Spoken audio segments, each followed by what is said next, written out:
If you skip 2025 anime, this is the video to show you that you missed out on peak. Good morning, welcome to Senpai's Circle. We're going to be going over my top 10 anime of 2025. And remember, this is subjective. This is my top 10. It's gonna be different from others. I already know the number one on my list is going to piss people off, and I love it. But we're starting off with number 10. First, we have Water Magician, which follows Ryo. He's essentially isekai'd into a new world where he gains these abilities to control water. They kind of drop him off in the woods, and they don't explain how much time passes before he meets somebody. He becomes very OP in around 30 or 40 years just training in the woods, and once he gets out and meets people, it's an interesting vibe. The one thing I loved about this show is that Ryo knows he's strong and he's aware. Sometimes with these isekais, we have these aloof characters, not Ryo.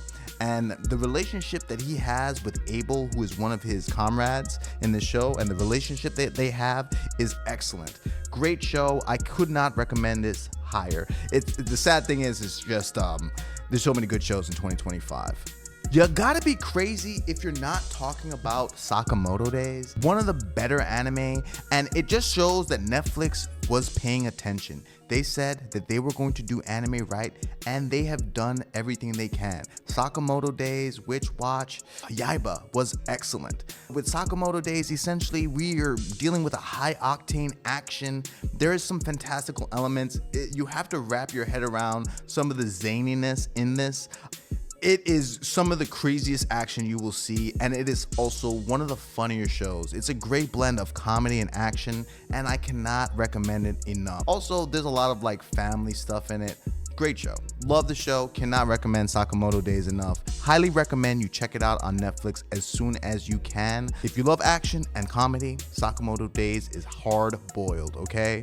At number 8, I have May I Ask One Final Thing. 2-3 years ago, I would not have even looked at this anime. I would not have even thought to look at a villainous anime, and I am so glad that I took on this adventure with Scarlet. This anime was everything but what I thought it was. I thought it was gonna be some kind of romance, some kind of drama. No. It was fisticuffs. It was hands. Scarlet changed my viewpoint on villainesses, and I am now looking forward to finding more shows like this. I doubt I'll find something as great as this show, but man, May I Ask One Final Thing was just a spectacular piece of work, mastercraft. I pray that there are more seasons because I never fell in love with a group of characters so much. The action, the comedy, the English dub was superb.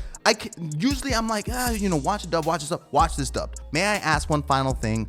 Amazing anime. Watch it dubbed. Thank your uncle later. Thank me later. Thank me later. There's no way I was doing a list without talking about number 7, Dandadan. And this was my anime of the year last year. I really love Dandadan and what they do. Now, granted, it's hard to talk about Dandadan without mentioning, yes, there is some essay, and you can't just dismiss that. And I need to let people know, if you're going to watch the show, it starts off with some essay-like scenes. So fair warning from the jump.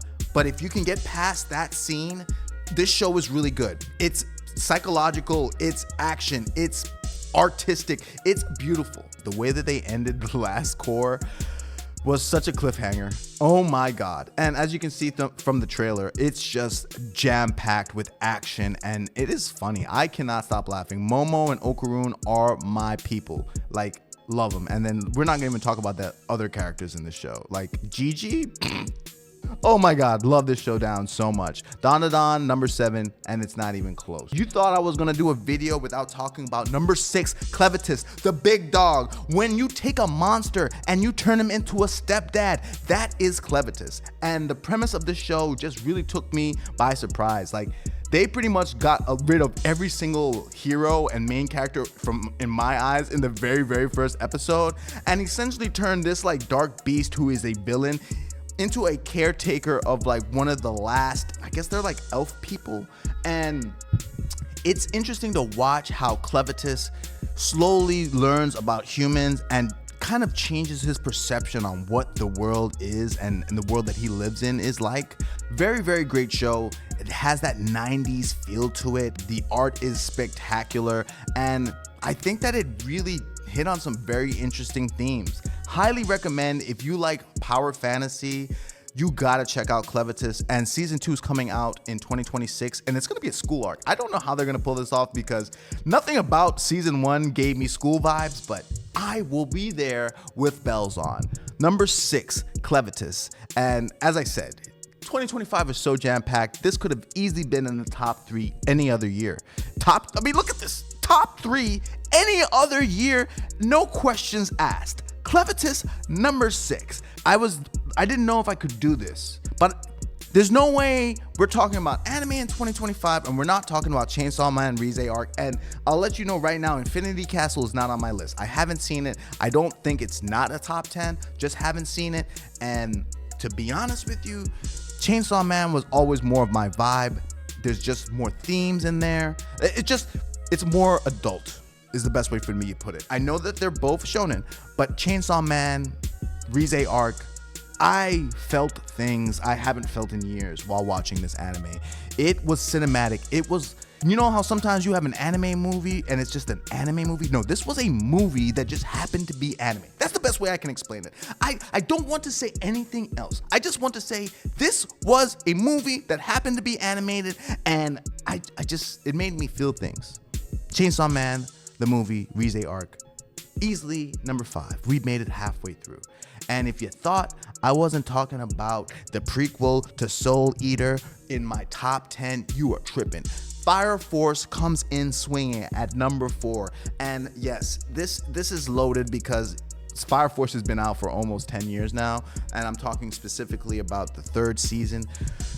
They delivered. And you know, people have been on the fence about it, saying that they were expecting this, that, and the third. As somebody who doesn't read the manga, I have been at the edge of my seat enjoying this show. I have not started the 2nd core yet.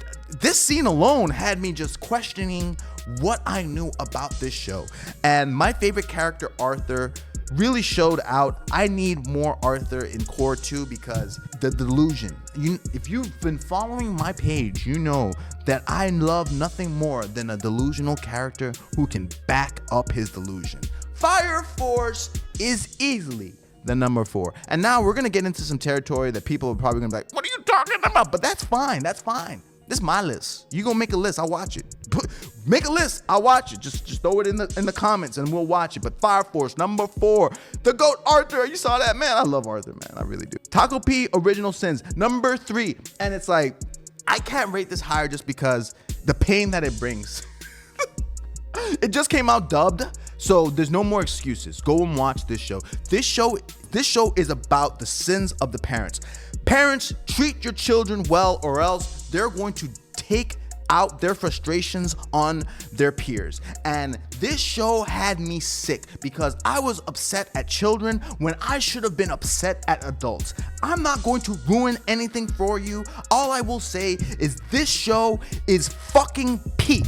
And they just have this little alien in there who, it's so weird because it makes you feel like it's going to be a nice, cute show with Taco P and then the art and the things that happen. The things that fucking happen in this episode, excuse my language, I try my best not to curse.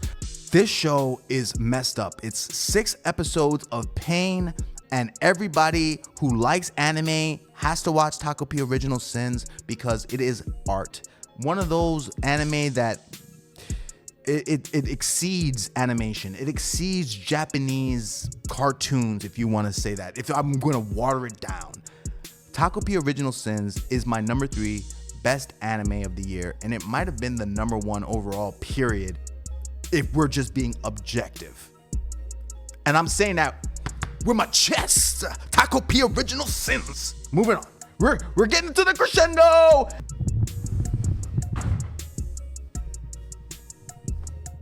Kamen Rider! That's right. At number 2, we've got Tojima Wants to Be a Kamen Rider. Taco! Let's go!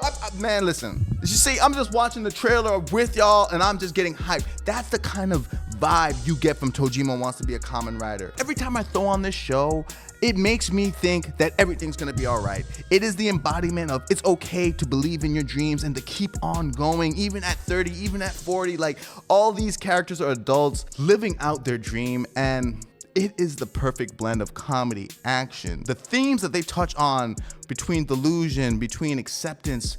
I mean, you can water it down to some Gooner shit. There are some aspects that you could say are fan service, but if you just let people talk you down because of the fan service, you're doing this show an injustice. Tojima Wants to Be a Kamen Rider could have easily been number 1 for me, but you guys know. You already know what number 1 is. Number 1, the fool himself. It is the GOAT, Klein Moretti in Lord of the Mysteries. The number 1 anime / donghua for me last year. I mean, this is the show that essentially really made me become a content creator. I was doing content, but once I started covering Lord of Mysteries, I embraced the world of content creation. And it was because this story is so deep. It is layered. I mean, I had to do research. I had to look up stuff without getting spoiled. I can't even explain this to you. The best way for me to explain it, it's a fantasy novel that they've turned into an anime. The author is a fan of One Piece. The lore could almost rival One Piece. Please, One Piece fans, don't fight me. You have to watch this. If you love power fantasy, it has like a Victorian era feel. It's so interesting because this is made in China, but it feels like an Eastern, you know? And the frames, the animation, I cannot glaze this enough. If you've been on my channel, you know I used to do 3-minute videos for each episode because I had to speak on these things. The Nighthawks, oh, I almost said a spoiler there. Go and watch The Lord of the Mysteries. Watch Lord of the Mysteries. If you want to watch great action, if you want a great story, if you want to feel things and feel pain when characters do things, repercussions, stakes are high. I really, you see, I can't hold myself back. There were tears, many tears. Last episode, I couldn't keep myself contained. That is how good Lord of the Mysteries is. I cannot scream loud enough to the people to go and watch Lord of the Mysteries. But yeah, that's my top 10. And look, there are some animes that I didn't mention, you know. Gachi Akuda's amazing. I just haven't finished it. Nothing against it. I just wanted the dub to catch up. And then you know what happens is you let the dub catch up and then winter comes and now I got JJK. I got Hell's Paradise. I've got Sentenced to Be a Hero. I've got, oh my goodness. We are living in the peak moments. I just turned 37 last week and I never thought that I would see this day where we would get a World Trigger remake, where Skeleton Knight is getting a season 2. We've got Tensura reincarnated as a slime coming out with 5 cores. Like, it's almost like God handpicked me to enjoy content with you guys. So please like, share, subscribe, join the Discord, join the Patreon. I will be doing more live streams, watching anime. I want to watch anime with you. Join me. Let's have fun. Join the Senpai Circle. I look forward to speaking with you guys more in 2026 and doing some more live breakdowns for you. We're going to be doing a lot more in 2026, and the Senpai loves you.